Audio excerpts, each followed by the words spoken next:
Nah, untuk mengampuni dosa-dosa manusia. Nah, saya mau tanya, dosa yang mana yang Tuhan ampuni? Apakah dosa sebelum Yesus disalibkan, atau dosa yang sudah disalibkan, atau dosa yang akan datang? Karena ada kayak tiga bagian ini. Nah, apakah semua dosa diampuni Tuhan?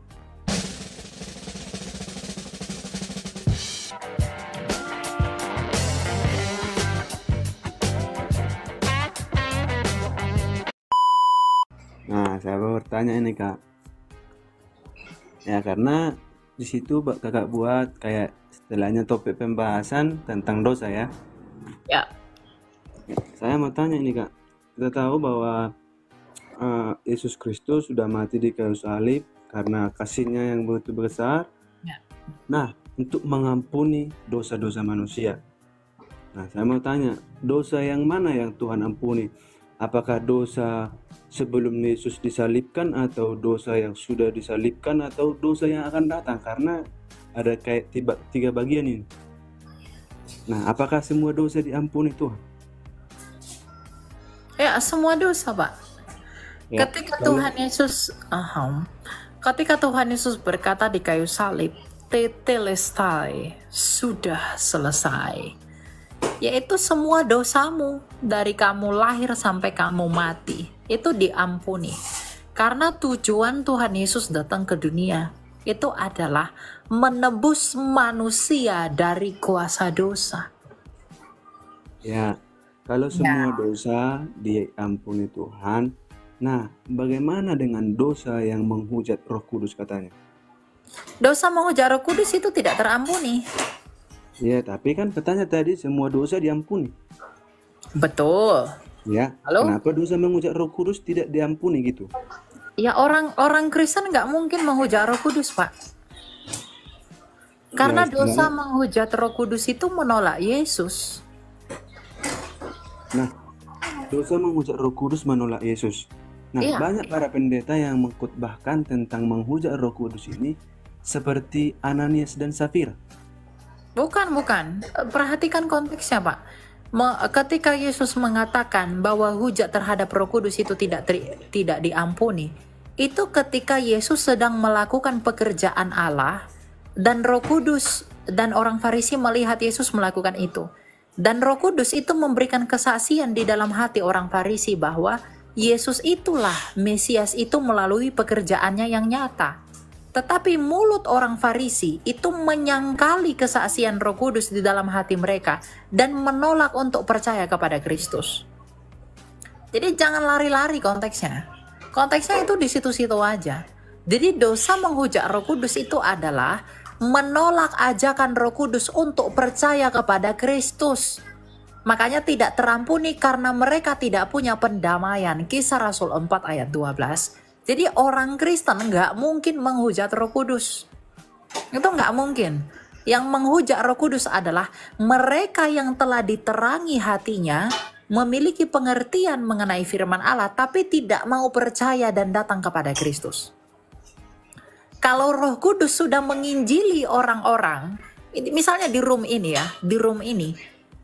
ada orang bukan Kristen, lalu Roh Kudus memakai kita, katakanlah saya, untuk menginjili kamu, dan kamu mengerti bahwa Yesus adalah Tuhan dan juga Mesias dari argumentasi saya yang dikaruniakan oleh Roh Kudus, tapi kamu menolak untuk percaya sampai mati, kamu jatuh kepada dosa hujat terhadap Roh Kudus. Karena kamu menolak kesaksian yang Roh Kudus berikan. Makanya dalam Alkitab dikatakan bahwa, nih ya, kita lihat ya. Kita lihat ayatnya.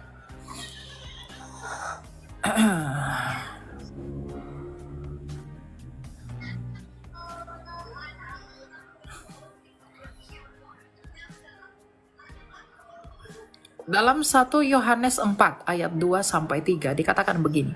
Demikianlah kita mengenal Roh Allah. Setiap roh yang mengaku bahwa Yesus Kristus telah datang sebagai manusia berasal dari Allah, dan setiap roh yang tidak mengaku Yesus tidak berasal dari Allah.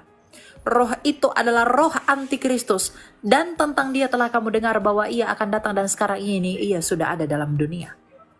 Jadi ketika mulut kita dan hati kita masih dapat mengaku bahwa Yesus Kristus adalah Tuhan dengan tulus dan sukarela, maka kita tidak jatuh dalam dosa hujat Roh Kudus. Tapi kalau orang sudah diterangi hatinya mengenai pengertian itu, tapi tidak mau percaya, sama seperti orang Farisi yang telah diterangi Roh Kudus hatinya bahwa Yesus adalah Mesias, tapi mereka tidak mau percaya dan mulut mereka menyangkalinya, maka mereka tidak terampuni. Jadi kalau Bapak katakan, kan semua dosa diampuni, dosa hujat Roh Kudus tidak terampuni. Masalahnya dosa hujat terhadap Roh Kudus itu tidak dilakukan orang Kristen. Bukan dilakukan orang percaya, tapi dilakukan orang yang tidak percaya. Yang hatinya diterangi tapi menolak untuk masuk dalam terang itu. Artinya dia menolak yang menerangi dan yang memberi kesaksian. Siapa yang memberi kesaksian? Roh penolong dan penghibur yang keluar dari Bapa, Roh Kudus sendiri. Jadi kalau kita mengajak orang untuk datang kepada Yesus, itu adalah kesaksian Roh Kudus yang memakai kita untuk membawa jiwa kepada Dia. Jadi hujat Roh Kudus itu tidak orang Kristen lakukan, Pak. Orang Kristen nggak mungkin melakukan itu. Karena kalau dia menghujat Roh Kudus, dia tidak akan percaya Yesus, Pak. Karena yang Roh Kudus lakukan adalah menuntun kamu untuk datang kepada Yesus. Kalau kamu di dalam Yesus, tapi kamu menghujat Roh Kudus, itu nggak mungkin. Yang menghujat Roh Kudus adalah yang di luar Yesus. Gitu. Karena Roh Kudus yang membuat kita percaya kepada Yesus, maka nggak mungkin kita menghujat Roh Kudus selama kita masih percaya kepada Kristus yang adalah buah penginjilan Roh Kudus sendiri. Roh itulah yang menghibur dan mengukuhkan kita di dalam iman itu. Gitu, ya. Bentar Kak. Tadi Kakak bilang kalau kita udah orang Kristen nggak mungkin lagi untuk menghujat Roh Kudus. Nah, bagaimana orang yang pindah agama dari Kristen ke Muslim? Istilahnya mereka nggak menghujat Roh Kudus itu atau tidak? Ya, kalau ketika dia murtad, dia sudah punya pengertian yang benar, tapi dia meninggalkan Kristus. Dia menghujat Roh Kudus kalau dia tidak mau kembali lagi. Ingat Pak, orang Kristen yang saya masukkan di sini yang setia sampai mati. Iya Kak. Ya, karena iman itu adalah kesetiaan. Iman itu taat, percaya, setia. Pisteo dalam bahasa Yunaninya, ya, artinya itu taat. Taatnya sampai mati. Gitu. Makanya dikatakan kerjakanlah keselamatanmu dengan takut dan gentar, setialah sampai mati agar kamu mendapatkan upahmu. Makanya Rasul Paulus berkata, Rasul Paulus menasehati anak rohaninya Timotius berkata, aku telah menyelesaikan pertandinganku dengan baik. Iman itu pertandingan. Gitu. Oke, makasih Kak. Nah, ya sebenarnya tadi kemana ya? Kalau karena udah tadi saya singgung banyak pendeta yang mengatakan bahwa Ananias dan Safira itu seolah-olah dia menghujat Roh Kudus karena langsung mati di sana dikatakan kan? Ya, jadi kayaknya saya belah-belah milah-milah gitu kayak nggak cocok memang, tapi lewat penjelasan kakak ini memang ya mantap lah. Ya harus ayat itu harus dimengerti menurut konteksnya Pak. Nggak bisa ayat ini kamu jelaskan konteksnya tentang mengusir setan. Kamu jelaskan dengan konteks ketika perjamuan, ya nggak boleh. Ya kan Ananias dan Safira kan tentang berbohong juga Pak. Ya betul, tapi kan menghujat Roh Kudus muncul. Pernyataan itu kan bukan tentang ketika mereka berbohong, tapi ketika orang Farisi yang hatinya diterangi, tapi malah menghujat Kristus. Iya. Karena itu konteksnya. Itu pendekatannya lebih dekat daripada Ananias dan Safira.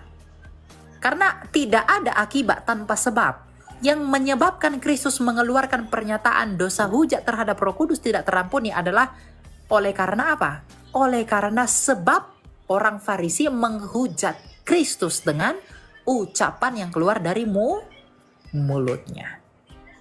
Jadi gitu, terlalu jauh itu ke Ananias Safira itu jauh. Ya, jadi pahami konteks. Kalau semua dosa yang diampuni, istilahnya kita di sini dosa yang mau besok saya lakukan belum saya lakukan gitu kan. Nah, kalau itu nanti terjadi saya lakukan, apakah itu sudah diampuni? Kata kakak tadi ya. Terus kalau sudah diampuni, kenapa kita harus mengaku lagi? Kamu mengaku dosamu itu bukti kerendahan hatimu dan keberserahanmu kepada Allah. Ya maka kita harus mengakui dosa. Gini loh, pengampunan yang Tuhan Yesus lakukan di kayu salib itu bukti kasih karunia itu. Ya. Bukan ketika Yesus sudah disalib, darahnya sudah tertumpah, maka kita berdosa segimanapun akan terus diampuni. Tanpa kesadaran kita, maka kita nggak memperoleh pengampunan itu. Ingat, salib Kristus itu sarana, Pak. Darahnya Kristus itu sarana, bukan yang memukuli kamu dan memerciki kamu sampai mati. Enggak, itu sarana. Maka ketika kita berdosa dan selalu datang minta ampun sama Tuhan, menyadari keberdosaan kita itu, di dalam darah anak domba itu yang terjadi 2000 tahun lalu ada pengampunan bagi kita. Jadi itu sarana, bukan dia terkucur sekali, lalu kita bebas buat dosa, nggak perlu pengampunan dosa lagi, kita pasti selamat. Enggak, tanpa pengakuan dan kesadaran, kita tetap tidak akan diselamatkan. Karena pengakuan dan kesadaran kita lah, yaitu kepercayaan kita yang membuat kita dilayakkan. Dan yang melayakkan kita itu disaranai oleh salib Kristus yang telah terjadi 2000 tahun lalu. Ya, jadi bukan itu tertumpah lalu kamu bebas buat dosa, kamu nggak perlu mengakui, nggak apa-apa lah, nggak perlu akui dosa, uang udah selesai. Enggak begitu. Jadi kita perlu mengakui dosa setiap hari kepada Allah, dan mengakui dosa itu bukan oleh karena kita, tapi oleh karena Kristus yang menumpahkan darahnya di kayu salib yang menjadi sarana yang mendekatkan kita kepada Allah. Kurban itu kan artinya yang mendekatkan kita kepada Allah. Gitu. Jadi, dan itulah yang kita terima dalam apa? Rahmat perjamuan kudus. Gitu loh. Jadi bukan pengertiannya nggak begitu. Oh, dia sudah mengampuni, lalu nggak perlu lagi minta ampun. Enggak lah. Wong itu sarana kok. Sarana pengampunan dosa. Makanya dia dikatakan sebagai kurban. Kurban itu artinya apa, Pak? Yang mendekatkan. Ya, kurban itu artinya mendekat. Yang membuat kita dekat kepada Allah di dalam Yesus adalah kepada Bapa adalah Yesus sebagai korban anak domba yang tak bercacat dan bercela. Jadi kita butuh pengakuan dan kesadaran. Gitu. Oke, ini Kak lagi. Ya, mohon penjelasannya tentang arti hukum Taurat dan dosa ini, Kak. Yang di Roma 7. Saya kurang paham gitu, Kak. Ya, hukum Taurat. Hukum Taurat itu hanya menunjukkan ini dosa atau tidak menghapus dosa. Ya, maksudnya di Roma 7 ini kan dari ayat 1 sampai ayat 12 ini dalam satu perikop. Nah, perikop ini saya kurang paham gitu loh, Kak. Tolong penjelasannya gitu. Ya, esensinya itu, Bro. Hukum Taurat itu hanya petunjuk. Apa itu dosa, apa yang bukan dosa. Itu aja. Nah, dan itu tidak menghapus dosa. Hukum Taurat ada pada kitab apa? Hukum Taurat itu dalam Taurat. Ya, 10 hukum Taurat itu. Bukan, 10 hukum itu bukan hukum Taurat. Terus? 10 hukum itu ya 10 hukum dasatita. Hukum Taurat itu yang 613. Misfah. Itu kalau kita lihat dari Alkitab, mulainya dari kapan ada hukumnya? Pak, perjalanan bangsa Israel sejak keluar dari tanah Mesir. Oh, bukan pada waktu si Adam ya? Enggak, di zaman Adam nggak ada hukum Taurat. Karena kan itu juga kayak larangan gitu kan, Allah melarang bahwa jangan memakan buah. Itu kan larangan. Itu nggak Taurat. Itu ya? Enggak. Hukum Taurat itu ada di zaman Musa, Bro. Oke, ya. Satu lagi bisa ya. Tapi ini kayaknya lari dari konteks gitu. Ya. Roma 1 ayat 16. Ini tentang Injil Allah. Nah, di sana di ayat 17 di sana katakan sebab di dalamnya nyata kebenaran Allah yang bertolak dari iman dan memimpin kepada iman. Seperti ada tertulis orang benar akan hidup oleh iman. Nah, yang saya garis bawahi di sini arti dari yang bertolak dari iman dan memimpin kepada iman seperti apa maksudnya? Contoh, kan udah iman, masa dipimpin lagi kepada iman gitu. Nah, kita lihat ya, Roma 1 ayat 17.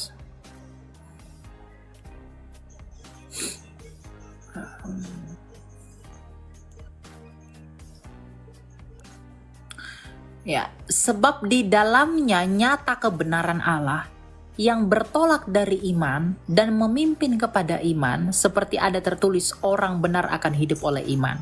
Ya, ini kan argumentasi untuk mendukung apa yang menjadi kesimpulan atau konklusinya. Orang benar akan hidup oleh karena iman. Jadi artinya apa? Dalam hidup orang benar, iman itu akan selalu dipergunakan. Ya, baik berjalan ke depan, baik mundur ke belakang. Iman itu tetap dipergunakan dan menjadi dasar dari tindakan orang benar. Makanya dikatakan yang bertolak dari iman dan yang memimpin kepada iman. Seperti ada tertulis, orang benar akan hidup oleh iman. Jadi iman itu yang orang benar akan gunakan sebagai dasar tindakan mereka dalam kehidupan mereka.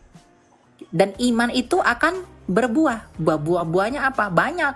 Buah-buah roh, buah-buah hidup. Matius 7 ayat 16. Dari buahnya kita dikenal oleh apa yang kita lakukan dan tindakan yang kita perbuat. Gitu. Jadi yang bertolak dari iman dan yang memimpin kepada iman itu merujuk kepada perbuatan-perbuatan kita sebagai orang benar yang melandaskan iman di dalamnya sebagai pondasi. Agar kita diperhitungkan sebagai orang benar. Karena orang benar akan hidup oleh karena iman. Gitu. Jadi itu argumentasi buat kesimpulan yang Rasul Paulus berikan. Gitu. Iya. Ya, cuman itu aja sih. Oke. Ada lagi mau kamu tanya? Oh, di itu ya. Kita lanjut ya. Ya, terima kasih banyak ya, Kak. Ya.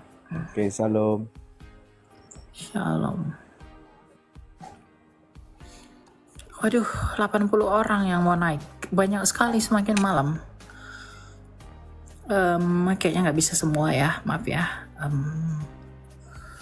Agak banyak soalnya teman-teman. Kalian makin malam kok makin ganas begitu. Ya, enggak. Ini soalnya, ntar ya. Silakan Al-Fatih Rambe. Halo. Halo, Al-Fatih. Tidak ada. Padahal sudah banyak ya.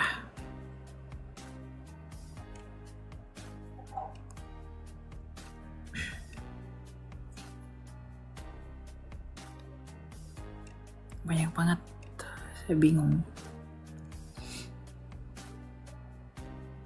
Sabar ya teman-teman ya. Ya silakan Rafli Afrijal. Halo. Oke, nggak ada ya. Silakan ABC. Halo, selamat malam Kak. Ya malam, silakan.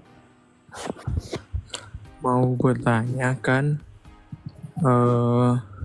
ada satu kasus di mana di kampung itu pernah kejadian ada orang yang dia kan membunuh, terus dia sembunyi di rumah orang yang jadi dia sembunyi, terus dia bilang kalau dia ada bikin kasus gitu membunuh. Nah orang ini dia bantu untuk sembunyikan orang ini, sehingga dia, karena kan orang kampung udah ngejar gitu dah, ngejar dia, jadi dia sembunyi ke orang ini dan akhirnya ditolong, padahal dia sudah membunuh. Itu berdosa nggak Kak? Soalnya kan kasus kayak gini juga pernah terjadi waktu 10 pengintai yang mau mengintai di Yeriko. Kan mereka dibantu sama Rahab. Ditanya oleh tentara-tentara Yeriko, ya Rahab bohong bahwa dia ada di rumah mereka. Dan pada akhirnya kalau kita baca, Rahab ini kan pada akhirnya dilindungi oleh Tuhan. Padahal dia sudah berbohong. Gimana Kak itu? Kalau Kak mau menanggapinya. Dosa atau tidaknya itu tergantung tujuannya, ya. Dan perbuatannya itu mencerminkan apa yang ada dalam hatinya. Dia berbohong, misalnya. Ada orang jahat, berdosa, membunuh lalu dilindungi. Nah, di kasusnya Rahab, apa yang mereka lakukan? Dan di kasus yang kamu berikan, apa yang dia lakukan? Apa yang dilindungi di kasus Rahab? Apa yang dilindungi dalam kasusmu? Jadi semua tergantung motivasi dan yang melatar belakangi itu apa. Dua orang pembunuh, ketika satu temannya itu dikejar-kejar orang, maka temannya pembunuh ini akan melindungi pembunuhnya, saudaranya, agar tidak diserang oleh warga. Apakah dia berbuat baik? Karena motivasinya melindungi sesamanya pembunuh. Dia tetap berdosa. Tapi niat hatinya? Nah, kasusnya Rahab? Nah, jadi semua tergantung motivasi dan Tuhan yang bermurah hati kepada belas kasihnya di dalam tindakan semua orang. Jadi itu relatif, bro. Relatif dalam pengertian apa? Kita harus menimbang konteks. Kita nggak bisa memukul rata semua hal. Jadi kalau kamu tadi gunakan kasus Rahab untuk menjadi pembenaran atau legitimasi buat kasus seperti tadi, case-nya aja, base-nya aja sudah berbeda sekali. Melindungi tujuannya apa? Yang kasus Rahab melindungi tujuannya apa? Kan berbeda kasusnya. Kalau kasus Rahab kan bukan karena berbuat jahat, tapi karena memang ingin melihat bagaimana nih kondisi gitu. Nah kalau ketahuan, tak mati. Nah dilindungi tuh agar bisa menjalankan misi, bukan berbuat jahat toh. Nah kalau ini berbuat jahat, dia melindunginya karena apa? Berarti kalau dari pengertian saya ada dosa-dosa yang mungkin bisa dimaklumi oleh Tuhan atau gimana Kak? Oh enggak ada dosa-dosa yang dimaklumi. Dosa tetap dosa, bro. Iya itu maksud saya. Enggak Karena kan Rahab tetap berdusta dalam hal ini Kak. Iya, dia berbohong dalam hal itu. Makanya tadi saya katakan kasih karunia Tuhan yang melingkupi dia atas tindakannya itu. Oh, ya, Tuhan melindungi dia kan pada akhirnya kan? Iya. Ya, karena Tuhan tahu niat hati si Rahab ini bagaimana. Meskipun dia melakukan itu. Nah, yang di kasus kamu, dia melindungi penjahat itu niat hatinya ngapain? Makanya melindungi dia. Kalau seperti yang tadi case yang saya berikan, pembunuh dengan pembunuh itu melindungi temannya pembunuh. Niat hatinya mau melindungi temannya pembunuh itu apa? Agar dia nggak kehilangan temannya untuk melakukan dosa itu. Jadi semua tergantung kasusnya. Ya itu tergantung kasusnya ya. Jadi nggak bisa semua dipukul rata. Gitu. Oh iya, oke Kak, aku emang tapi apapun yang dilakukan tetap dosa. Ya, ketika dia berbohong itu sudah berdosa. Itu nggak bisa dikatakan tidak dosa dan lain-lain. Itu tetap berdosa. Berbohong, menipu itu tetap dosa. Tapi kasih karunia Tuhan mengetahui niat hatimu yang membuat kamu melakukan dosa itu apa. Gitu. Jadi enggak. Dan itu haknya Tuhan, dia bermurah hati kepada siapa, kepada apa yang dilakukan oleh orang-orang. Oke, makasih Kak. Jadi saya udah mengerti sih, karena sempat ada orang yang membandingkan tentang dosa ini sama seperti Rahab itu. Jadi, tapi saya sudah mengerti. Kalau mau jawab sih. Oke Kak, boleh satu pertanyaan lagi terakhir sekali? Oh ya, silakan. Tapi ini mungkin agak melenceng sedikit sih dari dosa, permasalahan dosa. Saya mau bertanya tentang satu ayat di dalam Alkitab. Kalau kita baca di Kejadian 1 kan itu tentang penciptaan Kak. Dan kalau kita baca di setiap ayat, di setiap hari ketika Tuhan menciptakan, selalu ada yang bunyinya eh, lalu Allah melihat yang dijadikan itu baik, ya kan Kak? Ya. Tapi ketika saya baca-baca di Kejadian 1 ini, ketika Allah menciptakan di hari kedua, yaitu cakrawala, tidak ada kalimat Allah mengucapkan yang dijadikan itu baik. Hanya pengecualian di hari kedua di cakrawala. Maaf. Boleh ya, silakan. Jadi kenapa hanya di hari kedua kata Allah melihat apa yang dijadikan itu baik tidak ada? Apakah mungkin kesalahan terjemahan atau bagaimana, Kak? Enggak ada kesalahan di situ. Soalnya di semua hari ada kalimat tentang Allah melihat bahwa yang dijadikan itu baik. Terang, Allah melihat terang itu baik. Kemudian dan lain-lain, kecuali hari kedua ketika Allah menciptakan cakrawala, tidak ada kalimat yang mengatakan Allah melihat cakrawala itu baik. Ya itu narasinya Musa kan? Musa yang menulis itu. Jadi jangan tanya ke saya, tanya ke Musa. Jadi nggak ada pengaruhnya mau dibuat itu baik atau enggak. Karena cakrawala itu yang memisahkan atas dan bawah. Ya karena itu baik maka Tuhan pisahkan. Lalu di ayat-ayat lain Musa menulis Tuhan menciptakan ini terang dan lain sebagainya. Lalu Musa menegaskan itu baik. Ya itu tidak ada masalah. Ketika Tuhan ciptakan langit dan bumi pada ayat Bereshit bara Elohim et hashamayim ve'et haaretz itu tidak ada juga kalimat itu. Tapi dia lakukan itu karena itu baik. Karena itu permulaan dari segala sesuatu. Gitu. Jadi ya itu cara Musa menarasikannya. Nanti kita tanya Musa ketika Yesus datang kedua kali. Itu nggak ada pengaruh kepada hal-hal teologis. Enggak. Itu hanya cara Musa menarasikan apa yang dia lihat. Begitu.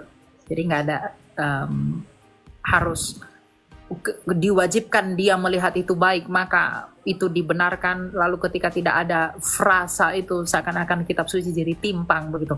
Enggak. Iya. Bukan gitu ya pengertiannya. Oke, baik. Terima kasih Kak Elia atas jawaban. Tuhan memberkati. Tuhan memberkati. Silakan Kak Lova. Ya, halo, selamat malam. Ya, silakan Pak. Mungkin ini singkat aja. Pendapat pandangan Elia tentang keselamatan, apakah keselamatan itu bisa hilang? Enggak bisa. Keselamatan nggak bisa hilang. Ya, bisa diberi penjelasannya. Keselamatan itu objek, bukan subjek. Keselamatan itu ada di dalam Yesus Kristus. Dan Yesus Kristus nggak bisa hilang. Yesus Kristus akan selalu ada. Tetapi oranglah yang meninggalkan keselamatan itu. Oranglah yang meninggalkan Yesus Kristus. Yesus Kristus nggak pernah berkesudahan. Dia itu Alfa dan Omega. Maka ketika dia adalah Alfa dan Omega, maka keselamatan yang datang darinya pun Alfa dan Omega. Jadi keselamatan tidak bisa hilang. Tapi oranglah yang meninggalkan keselamatan itu. Keselamatan itu seperti bola. Ya. Kalau kamu di dalam, keselamatan itu seperti ruangan. Kalau kamu di dalam, kamu akan terlindungi dari hujan. Kalau kamu keluar dari ruangan, kamu kena hujan. Jadi ruangannya tetap ada, nggak hilang. Tapi kamulah yang meninggalkan ruangan itu. Jadi keselamatan itu seperti kubah yang melingkupi orang-orang yang mau berlindung di dalamnya melalui Yesus Kristus. Jadi jangan katakan keselamatan itu bisa hilang. Keselamatan itu objek, bukan subjek. Ya, keselamatan itu bukan kamu. Sehingga, saya kan bisa kehilangan keselamatan saya. Ya, keselamatan tidak bisa hilang. Kamu yang pergi dari keselamatan itu. Dia tetap ada. Makanya dikatakan dalam Yohanes 3:16, karena begitu besar kasih Allah akan dunia ini sehingga ia mengaruniakan. Karunia itu nggak bisa hilang, bro. Ya, karunia itu tetap ada selama Kristus belum datang yang kedua kali. Aduh, ini mati ya? Bentar ya, saya ini dulu.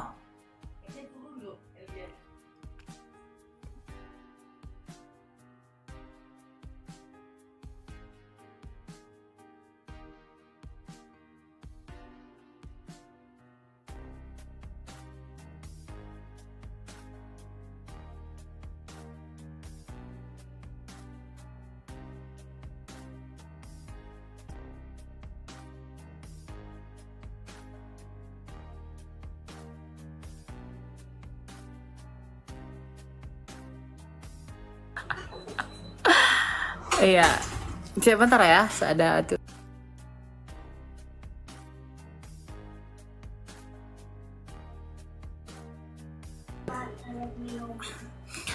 Oke, jadi itu ya, Kalva ya, keselamatan itu objek, jadi keselamatan itu nggak bisa hilang.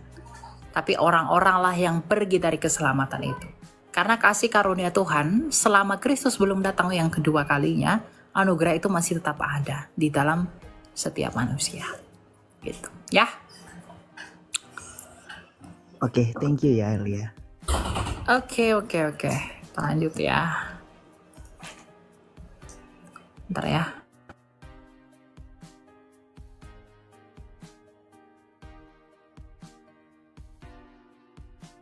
Apa belum mulai cari gitu. Bentar ya. Ini kalian banyak sekali.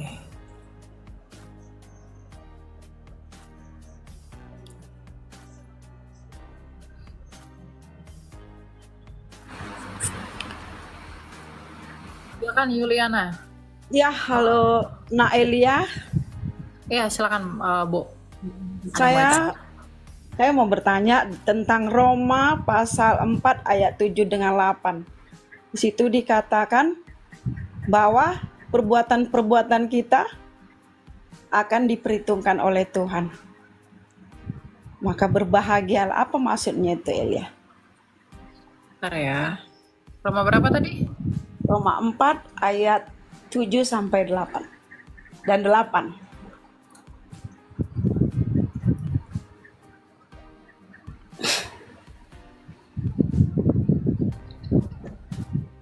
Roma 4 ayat 7 dan 8. Bentar ya. Yang mau Ibu tanyakan apa dari ayat ini? Apakah kita yang berbuat jahat juga selamat gitu maksudnya? Itu kan katanya apapun perbuatanmu akan diperhitungkan oleh Allah. Berbahagialah orang-orang yang diampuni pelanggaran-pelanggarannya dan yang ditutupi dosa-dosanya. Berbahagialah manusia yang kesalahannya tidak diperhitungkan Tuhan kepadanya. Ya. Lalu ya orang di sini kan dikatakan berbahagialah orang-orang yang diampuni pelanggaran-pelanggarannya dan yang ditutupi dosa-dosanya. Berbahagialah manusia yang kesalahannya tidak diperhitungkan Tuhan kepadanya. Ya, Tuhan tidak memperhitungkan kesalahannya kepadanya. Itu bagi orang-orang yang di dalam Kristus. Yang tidak di dalam Kristus ini tidak berlaku. Oh, gitu ya. Iya. Karena dalam Ibrani 9 ayat 22, pengampunan itu ada di dalam penumpahan darah. Dan itu di dalam Kristus. Gitu ya. Oh ya. Terus ini agak melenceng sedikit ya, Nak Elia. Ya, silakan. Saya punya anak umur 26 tahun, namanya Joshua.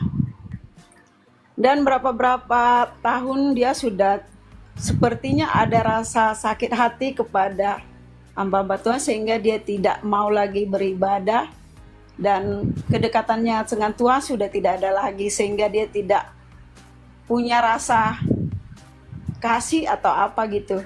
Sehingga sedikit pun ada permasalahan, dia bisa sanggup untuk memblokir semua kedua orang tuanya dan semua keluarga-keluarganya gitu.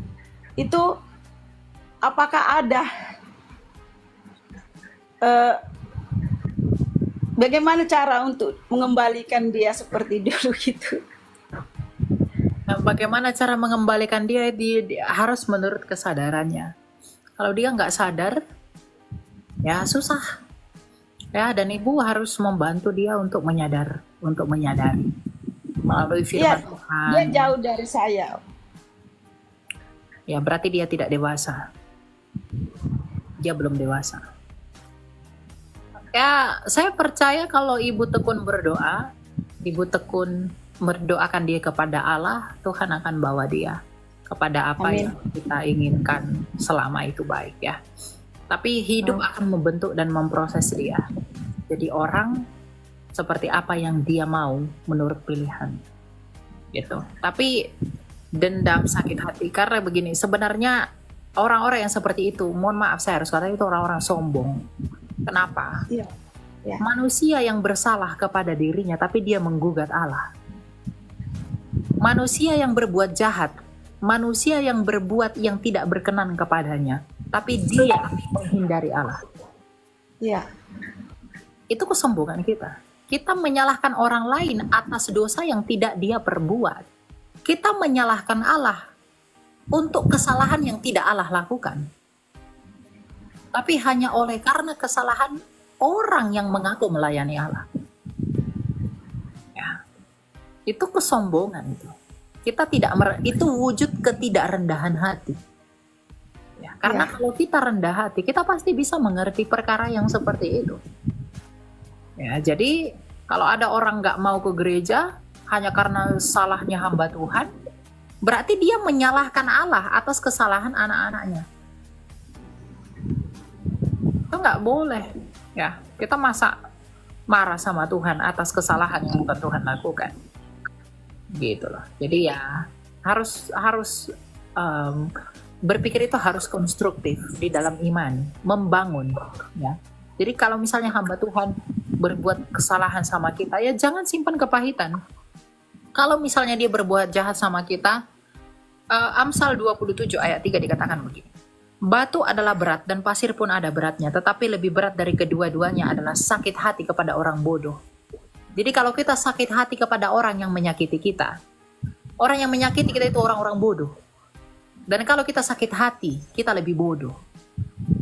Jadi kalau kita sakit hati kepada orang yang menyakiti kita, kita lebih bodoh dari orang itu. Itu menurut Amsal loh, bukan menurut Elia loh. Ya, ya. Jadi hindari yang seperti itu. Kalau ada pun keluarga, anak, saudara kita yang seperti itu, kita berdoa bagi mereka agar Tuhan ubahkan hati mereka, karena tidak ada yang mustahil bagi Allah. Ya. Ya, dukung saya dalam doa, Nak Elia. Ya. Terjadi demikian menurut yang kamu kehendaki di dalam Tuhan. Ya. Amin, amin. Amin. Ya.